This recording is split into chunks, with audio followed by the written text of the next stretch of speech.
Indépendante, provocatrice, pimentée as fuck et souvent présentée comme la prédatrice de service, Eddie Britt est le personnage que tout le monde adorait détester à Fairview. Mais et si, pendant 5 saisons, on s'était trompé sur elle? Hello girls, hello fellas, je m'appelle Rose, je suis votre go, la troupe girl. Si vous êtes nouvelle, si vous êtes nouveau, abonnez-vous.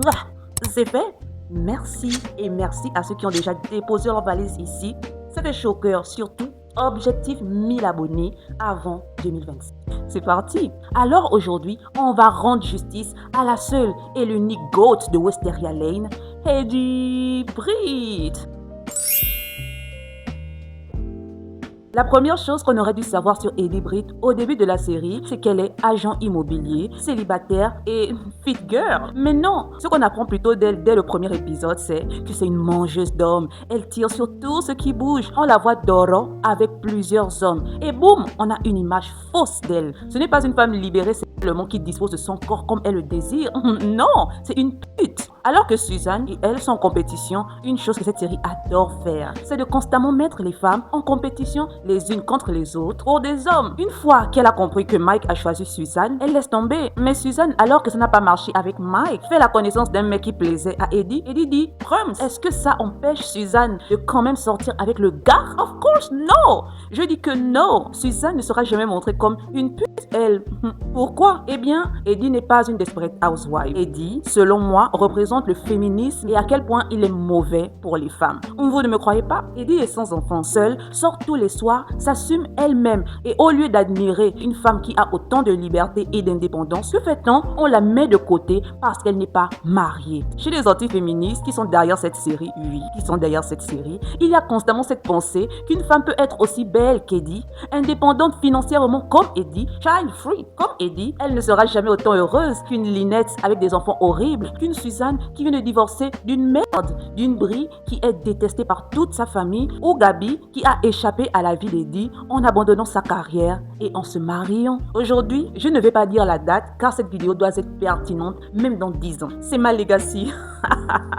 Soyez honnête s'il vous plaît. Dès les débuts de cette série, vous aurez préféré être Gabi la pédo, Lynette au bout du rouleau, Suzanne qui a le gourmand pro max, Brie avec une famille ingrate ou la goat, Eddie Britt sans enfant à charge, sans mari comme Tom Caniveau, avec un body de dingue bien pimenté et une belle carrière. Exactly. Mais la série veut qu'on déteste tout ce que ce personnage représente, c'est-à-dire le féminisme. Eddie la goat. I said what I said. Hey girls, hey Phyllis, vous savez que j'aime décortiquer les relations sous toutes leurs formes sur cette chaîne. On va parler français, j'aime le piment, j'aime le drama, j'aime le hattisme. Eh bien, j'ai mis tout ça dans mon propre livre que je viens de sortir, marqué. Oui, c'est le piment. C'est l'histoire de Ivy, une jeune femme sucrée qui touche enfin son rêve du doigt, devenir une danseuse reconnue et pouvoir vivre de sa passion. Car notre go vient d'un milieu défavorisé, mais tout bascule quand elle rencontre Gérald. Le gars est beau, il est riche, pimenté, issu de l'une des familles les plus puissantes du pays et il lui offre la sécurité, mais à une seule condition, qu'elle abandonne tout pour lui. Entre la passion pour son art et la tentation de se laisser porter par un bad boy millionnaire, quel prix Ivy est-elle prête à payer? Si vous aimez les histoires de choix impossibles et de dilemmes amoureux, si vous aimez le piment et le drama, comme moi, marqué est fait pour vous. Elle se lit facilement. Oui, ce livre est une meuf. Et surtout, ça soutient mon travail. Merci de soutenir mon travail. Le lien pour vous procurer marqué est juste ici en description.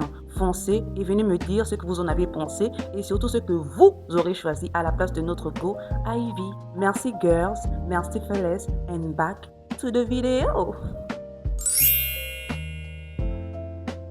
En saison 5, après insultante de Eddie, on en reparlera plus tard, d'accord? Elle a cette conversation avec Maga Klosky qui pleure son fils décédé et Eddie compatit en disant qu'elle peut comprendre ce qu'elle ressent et Maga Klosky se retourne contre elle en disant ce n'est pas pareil, Maga Klosky a perdu son fils, hein, il est décédé et Eddie, quant à elle, a abandonné le sien. The big difference. Ce qui me fait rire, c'est cette idée de toujours faire passer Eddie pour une mère indigne. Mais aujourd'hui, avec nos yeux plus éveillés, pouvons-nous être d'accord que Eddie est sûrement la meilleure mère de cette série? Oh, vous n'êtes pas d'accord avec votre go? Ok, laissez-moi vous le prouver. J'adore faire ça. Eddie, dépassé par son fils, ne l'a pas abandonné au bord de la route alors qu'il n'avait que 17 ans. Brie l'a fait. Eddie n'a pas fait grandir sa fille avec le syndrome de l'infirmière car elle a forcé pour avoir sa garde juste pour faire chier son ex-mari trompeur. Suzanne l'a fait. Eddie ne s'est jamais bourré la gueule avec les enfants de son ami à charge et s'est endormi, ce qui a permis aux enfants de sortir et aller on ne sait où. Brie l'a fait. Eddie n'a jamais caché la grossesse de sa fille, fait semblant d'être enceinte dans le seul but de récupérer l'enfant en question et en faire sa troisième chance d'être une bonne mère. Brie l'a fait. Eddie n'a pas encouragé ses enfants à agresser leur babysitter. Lynette l'a fait. Je ne parle même pas de toutes les micro-agressions grossophobes que Gabi a fait endurer à sa fille Juanita. Chose qu'Eddie n'a jamais faite. Elle n'a pas involontairement tué son enfant, elle ne l'a pas enterré dans le jardin comme un vieux t-shirt vert et ne l'a pas remplacé par une autre fille comme l'a fait Catherine. Mais alors, qu'a donc fait Eddie pour que tout le monde ose la prendre de haut en pensant être une meilleure mère qu'elle? Eh bien, girls and fellas, au moment de son divorce, elle a laissé la garde de son fils Trevor à son père. Il s'en est bien occupé. Oui, elle lui a manqué. Il l'a détesté pour ça, mais il est allé à l'université. Il a réussi dans la vie. Il a été avec un père aimant et sain. Mais combien d'enfants escavots sont allés à l'université et surtout ont réussi? Qu'a fait Daniel Van de Camp à pas le lycée? Andrew, à part travailler avec maman, quel mérite a-t-il? Est-ce qu'on peut parler de la déception monumentale qu'est devenue Julie Mayer? Eddie Lagotte a fait un 100% de réussite. That's it. Maintenant que vous savez tout ça, osez me dire que Eddie Britt est la pire mère de cette série et que le simple fait qu'elle ait été honnête avec elle-même pour que son fils ait une meilleure vie en le laissant avec son père, on fait un enfant à deux, n'est-ce pas? Comment cela peut-il faire d'elle une mère de merde? Parfois, il faut laisser partir ceux qu'on aime pour leur bien et leur épanouissement. Mais je garde ça pour une vidéo sur la sacralisation de la souffrance des mères dans cette série. D'accord? D'accord. Vous savez que je peux être piquante, rentre dedans or whatever you want, mais je ne serai jamais hypocrite, ça jamais. Je ne vais pas mentir, Eddie n'est pas parfaite. Elle est ce qu'on peut appeler chez les Jones une véritable pick-me. Les vidéos qui parlent souvent de Eddie Britt aiment la dépeindre comme une femme émotionnellement indépendante. Elle n'a pas besoin des hommes, elle les aime. Pas comme Suzanne. First off, toutes les deux, vous aimez le Bangal. Et vous deux, on avait besoin. Mais la différence horrible entre Eddie et Suzanne est triste, car je hais Suzanne. Ça a failli changer en saison 4 et début saison 5. Je la hais. The big difference entre les deux, c'est que Suzanne, on veut l'épouser, pas Eddie. Oui, elle se ment à elle-même pour pouvoir dormir la nuit. Série anti-féministe oblige, bien qu'elle aurait pu être une femme qui aime le doro, mais pas les relations amoureuses, et c'est ok. Cette série nous montre que non, elle aussi veut se marier, avoir quelqu'un qui l'attend le soir quand elle rentre tard. Quelqu'un qui fait battre son cœur lorsque s'éteignent les projecteurs. Ceux qui auront cette rêve, c'est en fait vous, les vrais goats.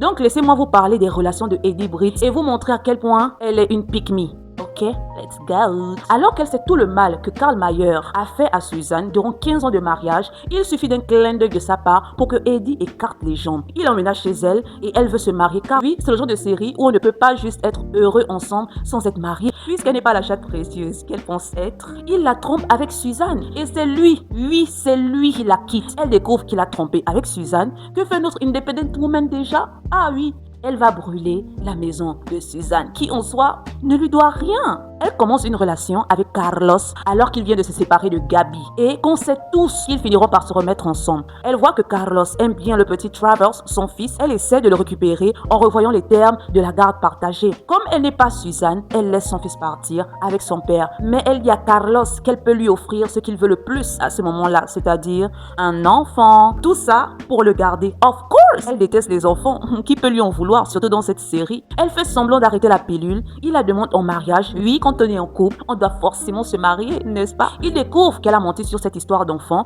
alors qu'il veut la quitter pour se remettre avec Gabi. Oh my god, quelle surprise! Elle laisse tomber? Of course, non! Elle simule un fucking suicide pour qu'il reste avec elle. Et quand elle voit que tout est perdu avec Carlos, elle va gâter l'histoire de Gabi et Victor, le maire. Si je perds, tout le monde perd.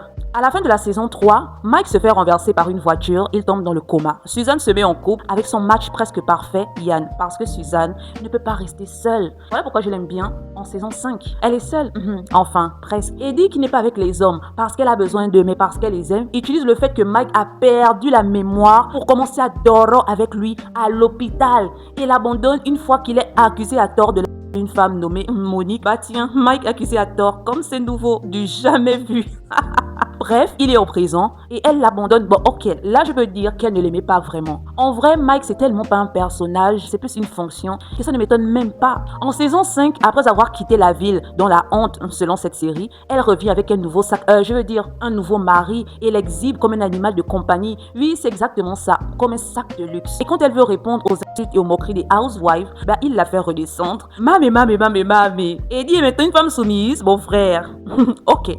On peut lui reconnaître que quand elle est avec quelqu'un, elle ne fricote pas à gauche et à droite comme les autres. Maintenant, est-ce que vous croyez toujours que Eddie est une célibataire fière de l'être qui aime les hommes et n'en a pas besoin? Come on! Elle en a besoin tout autant que Suzanne. Mais la différence est que là où Mike, Yann ou même Carlos et ça 2 fois de suite ont pensé au mariage avec Suzanne, personne ne veut vraiment épouser Eddie. Still my God, mais personne n'est parfait,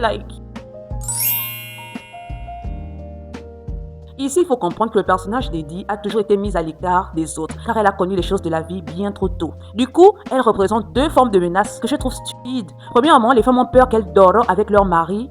Quel mari même? Tom Escargot. Oh, pardon d'insulter les escargots, je veux dire Tom Caniveau. Elles ont plus peur que Eddie leur vole leur mari que du fait que leurs maris sont des adultes qui choisissent d'aller voir ailleurs. Moi, il y a un truc qui m'a souvent interloqué. Après avoir découvert que Brie a fait semblant d'être enceinte, Eddie va la faire chanter et lui dit que tout ce qu'elle veut, c'est être invitée à leur petite fête, leur partie de cartes. Mais girl, tu y as toujours été. Tu es sortie avec l'ex-mari de Suzanne. Elles sont venues te réconforter quand il t'a trompé. Passe à Betty Applewhite. Tu étais dans la team des filles pour la critiquer. Après ton histoire avec Carlos, tu n'as pas été excommuniée. Tu es tout le temps en train de boire avec elle. Je ne comprends vraiment pas d'où ça vient. C'est vraiment une incohérence, je crois. Et la deuxième raison pour laquelle Eddie a une amitié bizarre avec les autres femmes, c'est parce qu'elle est franche. Et ça, en bon lieu, c'est quasiment dire que tu as la peste. Elle dit ses 4 vérités à Suzanne, même si bon message, mais mauvais messager. Elle dit ses 4 vérités à Gabi quand elle redevient riche, mais n'a rien appris des moments de pauvreté. C'est vraiment cette personne sur qui tu peux compter pour te dire les choses en face. Et ça joue en sa défaveur. Mieux vaut être gentil que être honnête à Fairview, malheureusement. Et surtout...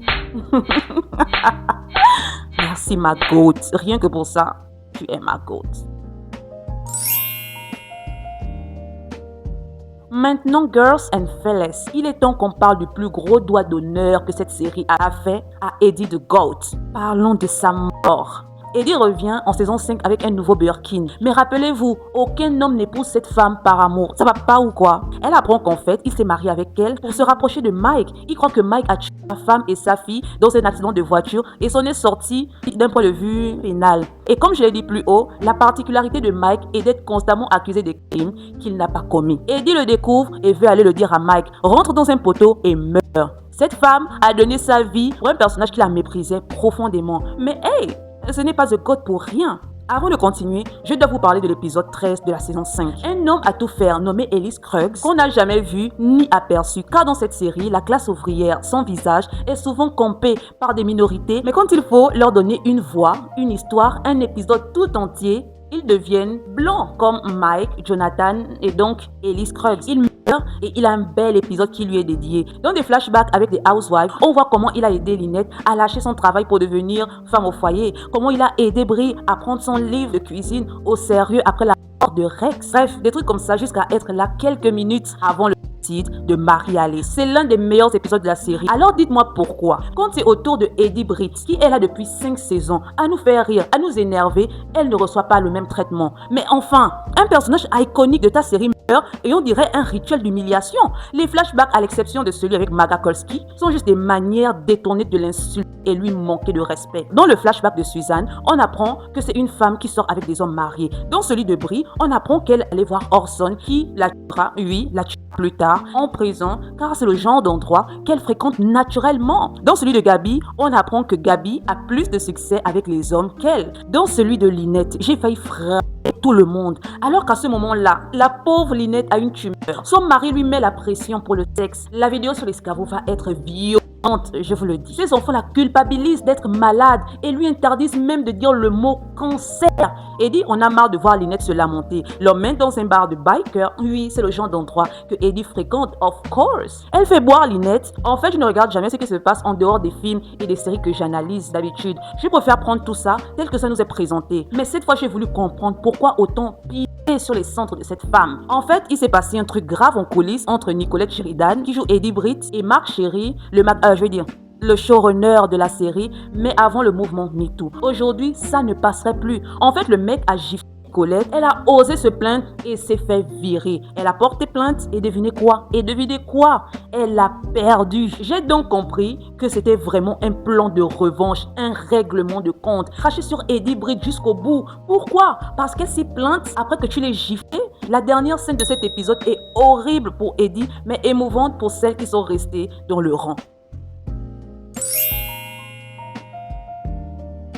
Eddie Britt avait un besoin désespéré d'être aimée et acceptée. Mais dès le début, elle n'avait aucune chance, surtout dans ce beau quartier. Je suis sûre qu'à New York, ça aurait été mieux pour elle. Comme le personnage de Miranda dans Sin City. Je parlerai peut-être de cette série, je ne sais pas. Qu'est-ce que vous en dites? Avec le recul, elle est sans doute le personnage le plus honnête et le plus incompris de tout Desperate Housewives. Ce que j'aime avec Eddie, c'est que contrairement à ces femmes qui font des horreurs tout en jouant les parfaites saintes, Eddie savait qui elle était. Ne prenez pas les autres de haut et elle a été pour ça. Eddie the GOAT. Bref, dites-moi ce que vous en avez pensé en commentaire, likez cette vidéo, abonnez-vous si ce n'est pas déjà fait, procurez-vous marquer lien en description pour le piment, le drama et pour soutenir votre go. Et quant à moi, la troupe girl, je vous dis bye girls, bye fellas.